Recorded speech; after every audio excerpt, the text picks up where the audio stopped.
This is Don Shapiro, and I'm speaking with Governor Butch Otter of Idaho, who's in Taiwan leading a trade delegation. So, Governor, I'd like to welcome you back to Taiwan. Thank you, Don. Good to be here. So I understand this is your third trip? Well, it's my official trip in an official government capacity as governor. I was here earlier, I think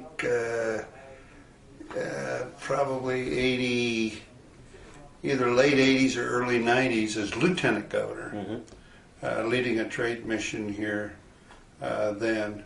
But I was here many times before that as a private sector. Right. All right, today, well, I'm hoping you could start off by giving us some indication of how the economic relationship between Idaho and Taiwan is progressing, and what your delegation's main objectives are on this trip. Well, Don, I really became responsible for exports in the late 80s, 1987, as a matter of fact. And our total exports out of Idaho at that time was about $750 million.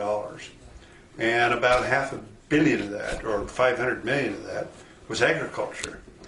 Well, today, or last year, we shipped over $750 million in total exports to Taiwan alone.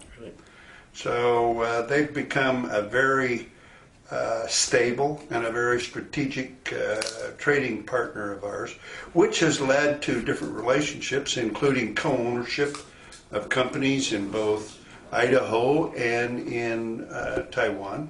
Micron probably being one of the biggest. But a lot of other cooperation in education, cooperation in energy development. In fact, we'll be signing an MOU on this trip. The Secretary of Commerce will be signing an MOU on geothermal production and development, which is between U.S. Geothermal and the Case Institute, the Center for Advanced Energy Studies in Idaho, and Taiwan. So, and continue investigation on potential development of geothermal here in Taiwan. Right. So it's been a good relationship, and it's one that I've watched grow since 1987. So I imagine for most people, if you mention the state of Idaho, the first thing that comes to mind may be potatoes. But I know there's a lot of other products and services that the state has to offer. What are some of the main exports from Idaho to Taiwan? Well, potatoes are one of them, but the largest is really high tech, and primarily in semiconductors. But almost an awful lot of agricultural products actually do come to Taiwan from Idaho, along with the high-tech paper products, wood products, and technologies. Idaho is the highest per capita registration of patents every year in the United States. Per capita, we have more patents that are registered than any other state, and so we're big into technology development and technology growth, and obviously Taiwan has always been on the leading edge of everything that's new, big, and growing, and so they're a ideal partner for that. So I understand that this delegation on this trip is visiting South Korea, Taiwan, and Vietnam. How do you see some of the differences among those three markets from Idaho's perspective? Well, frankly, the most mature and longest term market is Taiwan. In fact, we'll have more companies on this trip that will be joining us here in Taiwan than any other location. Korea isn't new for us, but it's not near as mature in relationship nor in history as Taiwan is, and the same with Vietnam. And I'll also be going to Cambodia.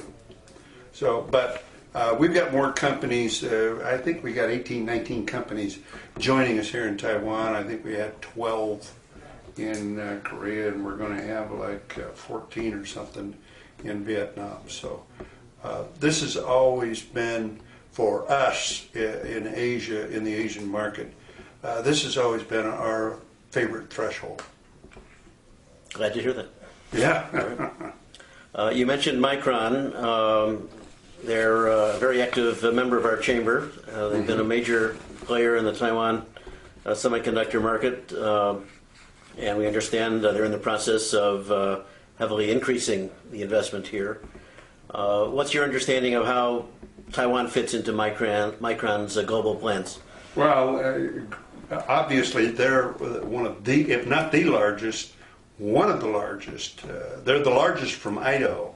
I don't know how that fits into the rest of the scheme of things as far as the United States goes, but they're the largest. They have the largest foreign investment from Idaho in Taiwan as any company, and their continued expansion and ability to reach out to add to their product variability with Nanya, with what's the Elpida that they're buying. So that's going to grow substantially. And obviously the reason they're doing it is because they've had success with either merging or purchasing companies or technology right here in Taiwan in the past. Are looking at opportunities for investment in the other direction. What do you see as the possibility for more Taiwanese companies to go to Idaho to set up operations?